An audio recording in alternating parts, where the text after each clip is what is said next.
Assalamualaikum warahmatullahi wabarakatuh. Perkenalkan, nama saya Amalia dengan NIM 2302-11022 dari Prodi Ilmu Komunikasi Universitas Muhammadiyah Cirebon. Nah, kali ini saya akan membuat video pembelajaran dari mata kuliah Manajemen Komunikasi, materi pengarahan dan pengembangan komunikasi organisasi. Nah, langsung saja kita ke bagian A, konsep pengarahan. Yang pertama, pengertian actuating atau pengarahan. Nah, apa sih actuating itu? Menurut Harold Kunz dan Cyril O'Donnell 1982, actuating adalah usaha menggerakkan seluruh orang yang terkait untuk bersama-sama melaksanakan program kegiatan sesuai dengan bidang masing-masing dengan cara yang terbaik dan benar. Atau, actuating merupakan fungsi yang paling fundamental dalam manajemen. Hal ini dikarenakan actuating merupakan pengupayaan berbagai jenis tindakan agar semua anggota kelompok berusaha mencapai sasaran organisasi sesuai dengan rencana yang telah ditetapkan dengan cara yang baik dan benar. Yang kedua, pergerakan. Apa saja sih ciri-ciri pergerakan dalam organisasi? Yaitu antara lain, yang pertama, upaya yang berlandaskan pengetahuan tentang kepemimpinan yang baik. Yang kedua, mengacu pada perencanaan yang telah dibuat. Yang ketiga, adanya kemampuan untuk memimpin semua anggota organisasi. Yang keempat, semua kegiatan organisasi diatur dengan baik. Dan yang kelima, pemberian bimbingan, motivasi, dan pengarahan yang baik. Yang ketiga, ada unsur manusia dan pergerakan. Unsur manusia yang paling utama dalam pergerakan adalah manajer. Kenapa manajer? Karena manajer bertugas untuk memotivasi, membimbing, dan mengarahkan pada bawahan agar bekerja dengan efektif dan efisien. Yang keempat, fungsi dan peran actuating. Menurut Nawawi 2003, fungsi dan peran actuating antara lain: yang pertama, melakukan pengarahan, commanding, bimbingan atau directing, dan komunikasi atau communication. Yang kedua, pengarahan dan bimbingan merupakan kegiatan penciptakan, memelihara, menjaga, atau mempertahankan dan memajukan organisasi melalui setiap personel. Dan yang ketiga, pergerakan atau actuating merupakan upaya menjadikan perencanaan menjadi kenyataan melalui berbagai pengarahan dan permotivasian agar setiap karyawan dapat melaksanakan kegiatan secara optimal sesuai dengan peran, tugas, dan tanggung jawab. Di samping itu, ada 4 jenis utama fungsi pergerakan, yaitu sebagai berikut. Yang pertama, koordinasi kegiatan. Yang kedua, penempatan orang. Yang ketiga, mobilisasi dan alokasi sumber daya. Dan yang keempat, informasi yang diperlukan. Selanjutnya, bagian B, konsep motivasi dalam organisasi. Yang pertama, pengertian motivasi. Apa itu motivasi? Menurut Weiner 1990 yang dikutip Elliot 2000, motivasi didefinisikan sebagai kondisi internal yang membangkitkan untuk bertindak, mendorong mencapai tujuan tertentu, dan membuat tetap tertarik pada kegiatan tertentu. Yang kedua, ada jenis-jenis motivasi. Menurut Dimyanti dan Mujiono 2002, motivasi sebagai kekuatan mental individu memiliki 2 jenis tingkat kekuatan, yaitu sebagai berikut. Yang pertama, motivasi primer. Motivasi primer adalah motivasi yang didasarkan pada motif-motif dasar yang berasal dari segi biologis atau jasmani manusia. Dimyanti mengutip pendapat McDougall bahwa tingkah laku terdiri atas pemikiran tentang tujuan dan perasaan subjektif serta dorongan mencapai kepuasan. Contohnya, mencari makan, rasa ingin tahu, dan sebagainya. Yang kedua, ada motivasi sekunder. Motivasi sekunder adalah motivasi yang dipelajari.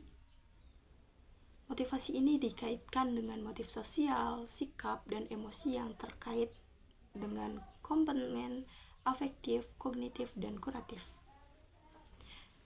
Yang ketiga, ada sifat-sifat motivasi. Yang pertama, motivasi intrinsik. Motivasi intrinsik adalah motivasi yang timbul dari dalam diri pribadi individu tanpa pengaruh dari luar individu. Yang kedua, motivasi ekstrinsik. Motivasi ekstrinsik adalah dorongan terhadap perilaku seseorang yang ada di luar perbuatan yang dilakukannya atau mendapat rangsangan dari luar.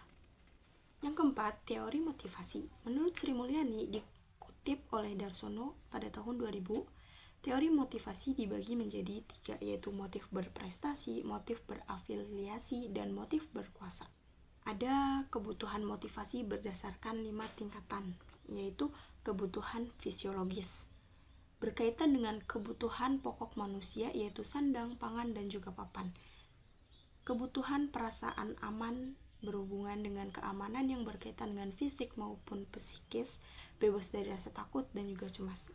Yang ketiga, kebutuhan sosial adalah diterima di lingkungan orang lain, yaitu pemilikan harga diri, kesempatan untuk maju. Yang keempat, kebutuhan penghargaan usaha menumbuhkan jati diri. Yang kelima, kebutuhan untuk aktualisasi diri adalah kebutuhan individu menjadi sesuatu yang sesuai dengan kemampuannya. Yang kelima, ada ciri-ciri motivasi. Menurut Sadirman tahun 2006, motivasi pada diri seseorang memiliki ciri-ciri antara lain. Yang pertama, tekun menghadapi tugas. Yang kedua, ulet menghadapi kesulitan atau tidak putus asa.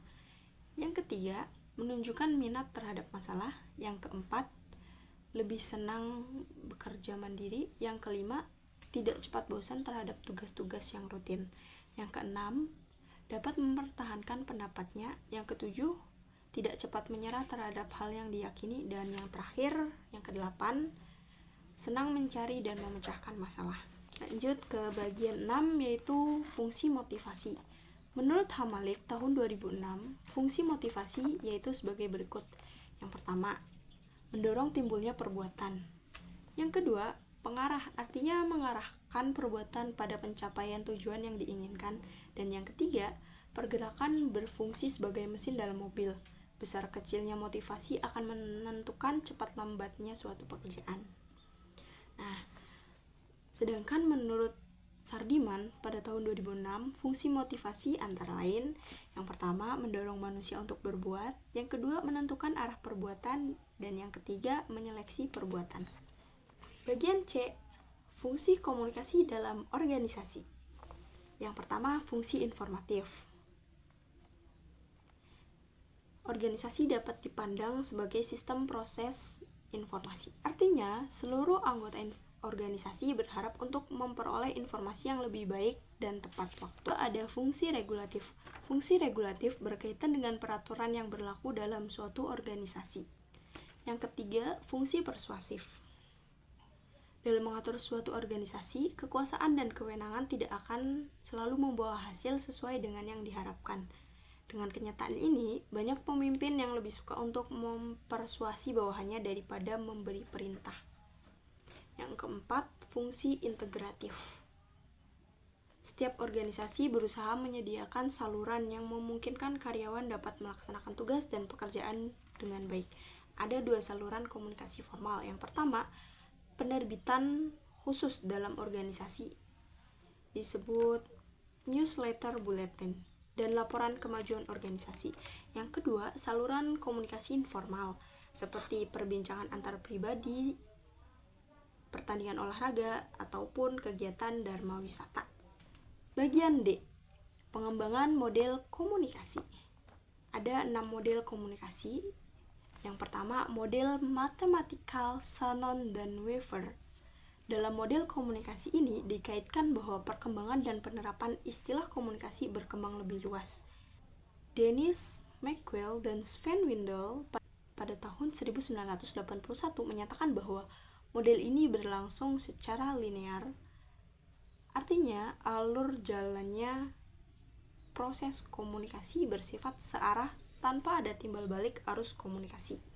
Yang kedua, model sirkular Osgood dan Scrum. Model komunikasi ini bersifat timbal balik atau berbalik arah, artinya dalam satu sisi menyandi kode informasi ketika encoder yang menyampaikan informasi dan decoder penerima informasi jika decoder pertama telah menginterpretasikan atau menafsirkan pesan dari decoder pertama. Yang ketiga, model helical dance. Model komunikasi ini dapat dikatakan terjadi proses komunikasi apabila pemahaman dan wawasan pelaku komunikasi dapat bertambah luas. Yang keempat, model biologi komunikasi. Dalam model ini, proses komunikasi bersifat kompleks atau lengkap. Setiap komponen komunikasi tidak hanya melakukan proses sederhana, tetapi proses komunikasi yang dilakukannya lebih bersifat mendalam. Yang kelima, ada model sosiologi komunikasi. Selanjutnya, Liliweri memahami sosiologi komunikasi dalam dua bagian, yaitu level makro dan juga mikro. Dalam arti luas atau makro, Liliweri berpendapat bahwa sosiologi komunikasi merupakan cabang dari sosiologi yang mempelajari prinsip keilmuan, ilmu sosial, sosiologi, tentang proses komunikasi manusia dalam berkelompok atau masyarakat. Sedangkan dalam arti sempit atau mikro, Liliweri mendefinisikan sosiologi komunikasi sebagai cabang dari sosiologi yang mempelajari prinsip keilmuan tentang proses komunikasi manusia dalam konteks komunikasi massa dari suatu masyarakat. Secara sederhana, sosiologi komunikasi mempelajari proses pertukaran pesan atau informasi yang terjadi dalam konteks masyarakat. Dan yang terakhir, yang keenam, model teknologi komunikasi dan informasi. Menurut Alter Bungin tahun 2006, teknologi informasi mencakup perangkat keras dan perangkat lunak untuk melaksanakan satu atau sejumlah tugas pemrosesan data seperti menangkap, mentransmisikan, mengambil, menyimpan, memanipulasi, atau menampilkan data. Martin dalam Bungin 2006 mendefinisikan teknologi informasi tidak hanya terbatas pada teknologi komputer, perangkat keras, dan perangkat lunak yang digunakan untuk memproses dan menyimpan informasi, tetapi juga mencakup teknologi komunikasi untuk mengirim informasi. Berdasarkan pemahaman tersebut, dapat disimpulkan teknologi komunikasi berkaitan erat dengan perangkat keras dan perangkat lunak yang dapat digunakan untuk memproses dan mengirimkan informasi. Ada contoh studi kasus secara sederhana, yaitu judulnya komunikasi yang tidak efektif antara tim penjualan dan produksi. Deskripsi kasusnya, sebuah UKM makanan ringan sering mengalami masalah karena pesanan pelanggan tidak sesuai dengan kapasitas produksi. Tim penjualan sering menerima pesanan dalam jumlah besar tanpa berkoordinasi dengan tim produksi terlebih dahulu. Akibatnya banyak pesanan yang terlambat atau tidak terpenuhi yang menurunkan kepuasan pelanggan. Solusi yang diambilnya, yang pertama, pengarahan komunikasi.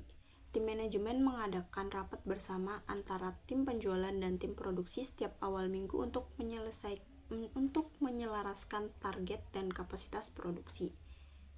Yang kedua, membuat aturan bahwa setiap pesanan besar harus melalui persetujuan tim produksi. Solusi yang kedua, pengembangan komunikasi. Tim perusahaan mulai menggunakan aplikasi sederhana seperti Google Sheet untuk membagikan informasi pesanan sesuai real time.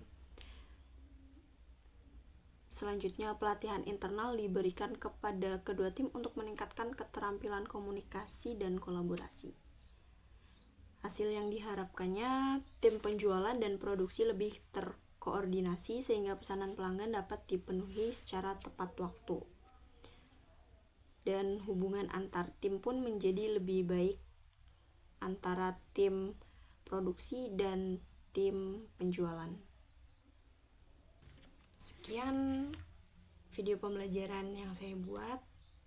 Kurang lebihnya mohon maaf. Terima kasih sudah menonton. Semoga bermanfaat. Wassalamualaikum warahmatullahi wabarakatuh. Sampai jumpa di next video.